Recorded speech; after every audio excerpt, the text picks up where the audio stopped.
There are melancholy movies, and then there are some films that are so utterly devastating that they bring tears to your eyes after you've first seen them. If you need a good cry, why not release your emotions by watching one of these good films that just so happen to have endings sure to break your heart? Welcome back to FilmShack. Today, we prepared for you the saddest movie endings of all time. Number 12, My Best Friend's Wedding. Hey, gorgeous, having a good time? Not particularly, but I did what I came to do. What, you split them up? No, I said goodbye. Perhaps this is the more lighthearted of heartbreak endings, but anybody who has ever been in unrequited love knows that it's a pain as deep as nearly any other. Don't worry though, along the way, you're in for a lot of sparkly treats in this movie, including impromptu musical performances and hilarious bits of comedy. Julianne Potter, Julia Roberts, is madly in love with her best friend, Michael O'Neill, Dermot Mulroney. However, when she comes to her senses and realizes this, it's too late. He is getting married to a new girl he recently met named Kimmy, Cameron Diaz.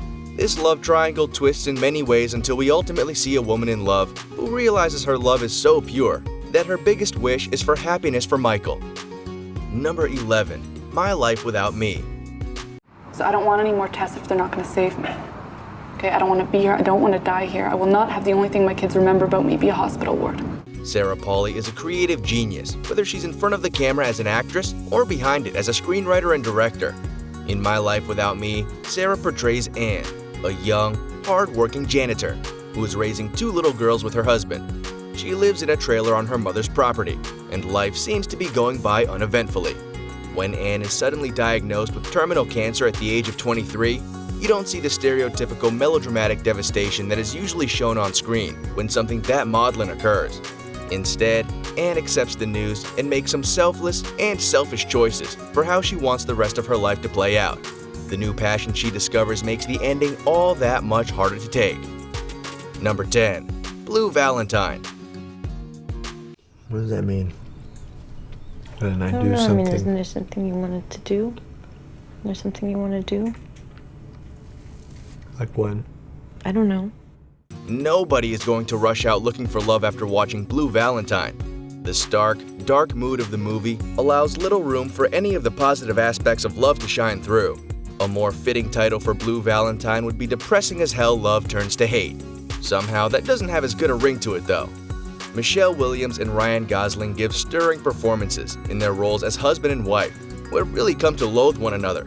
Since the movie goes back and forth between the early days of their relationship and the terrible way it's ending, it's especially painful to see how love can fade when it once burned so bright. Number 9, La La Land.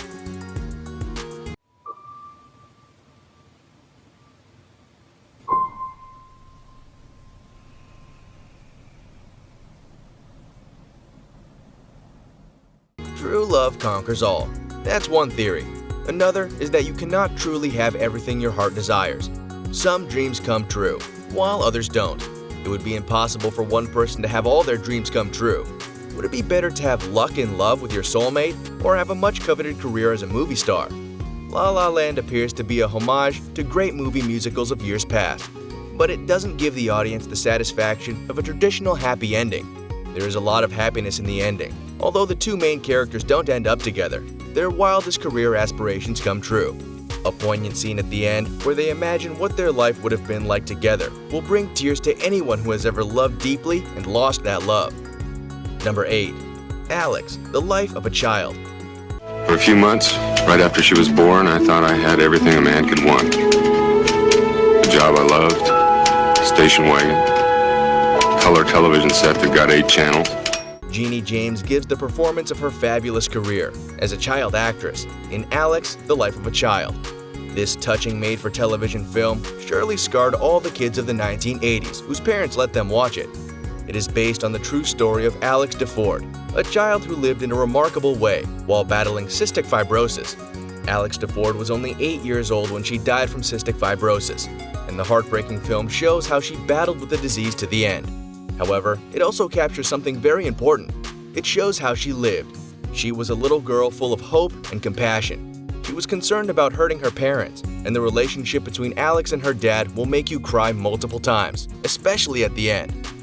Number 7, Rabbit Hole.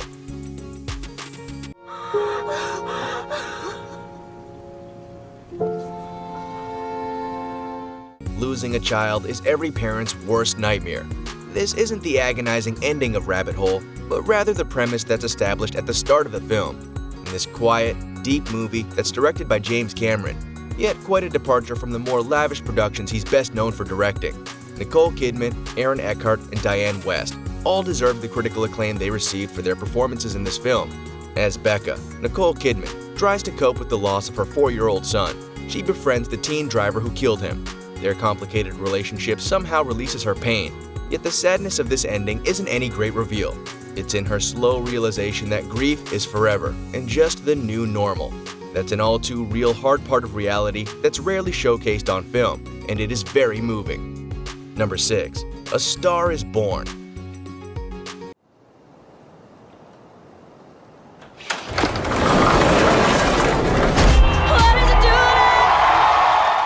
Susan Batson is an acting coach who has worked with many film stars who have won Oscars and other accolades after they started working with her. She worked with Lady Gaga on A Star is Born. Lady Gaga is known for her over-the-top personality and pop music, but not everyone had faith in her as an actress. However, nobody could deny the power of her performance in A Star is Born when it was released. Lady Gaga's powerful performance makes A Star is Born stand out, and so does its gripping story. After all, this is the third remake of the tragic tale of love and loss in the middle of the excitement of stardom and the heady world of show business. However, nobody was prepared for the gut-wrenching, tragic ending of this film. Number 5. Revolutionary Road.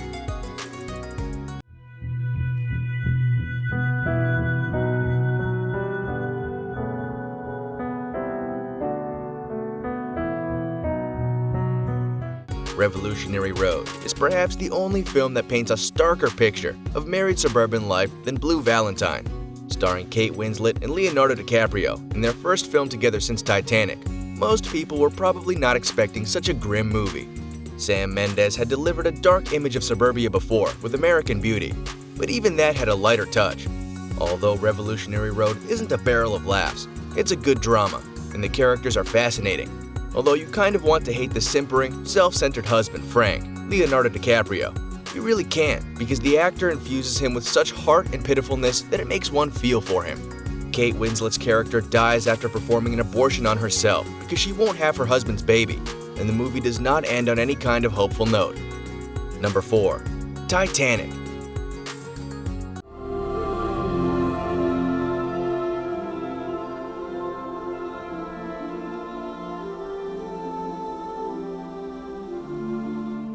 James Cameron's 1997 blockbuster hit Titanic captured the imagination of audiences and critics, and the tragic romance at the heart of the film inspired young girls to come back for repeated viewings. First-class passenger Rose is suicidal when she meets the happier third-class passenger Jack, and the two form a fast bond on the ill-fated ship. Somehow, although everyone goes into the movie knowing that the boat's going to sink and most of the people on the ship are going to die, it inspires hope along the way. That makes the ending so heart-wrenching. Cameron really brought to life so much beauty and pain as the ship goes down. No matter where you stand on the debate whether Rose could have moved over and made room for Jack, his tragic passing is a heartbreaking part of cinematic history. Number 3. The Fault in Our Stars. She was in the ICU and I snuck in for 10 minutes and I sat with her before I got caught. Her eyes were closed, her skin pale.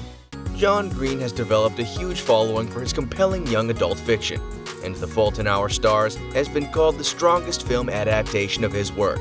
It tells the story of an ordinary teen girl who finds herself in tragic circumstances, yet she still finds a way to have a great life during the time she has. Like John Green himself, Hazel is a devout vegetarian. 16-year-old Hazel, Shailene Woodley, is battling thyroid cancer and reluctantly goes to a support group that seems as depressing as it may be helpful. She doesn't expect to find love there, but romance blossoms for Hazel, adding a whole new dimension to life as she knew it before. When the love of her life, Augustus, Ansel Elgort, dies at the end of the film, it's all the more heartbreaking. Number 2. Boys Don't Cry.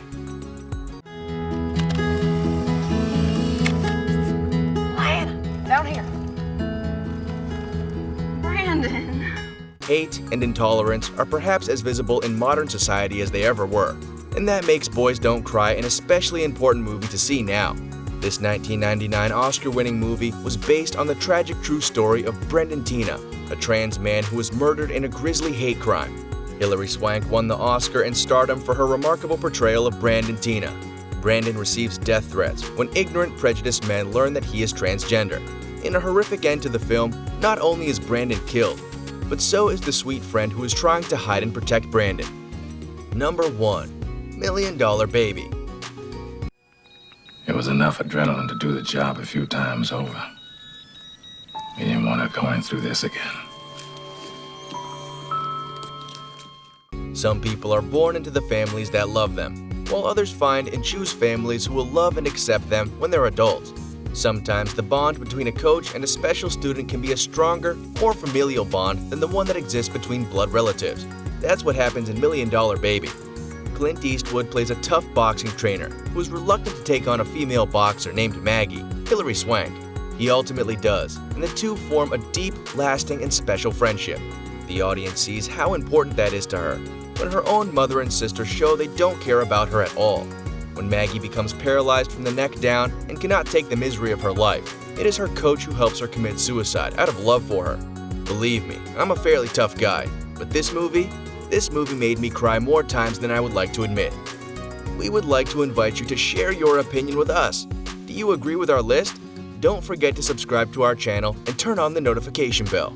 Thank you for watching, and we will see you in the next video. Bye!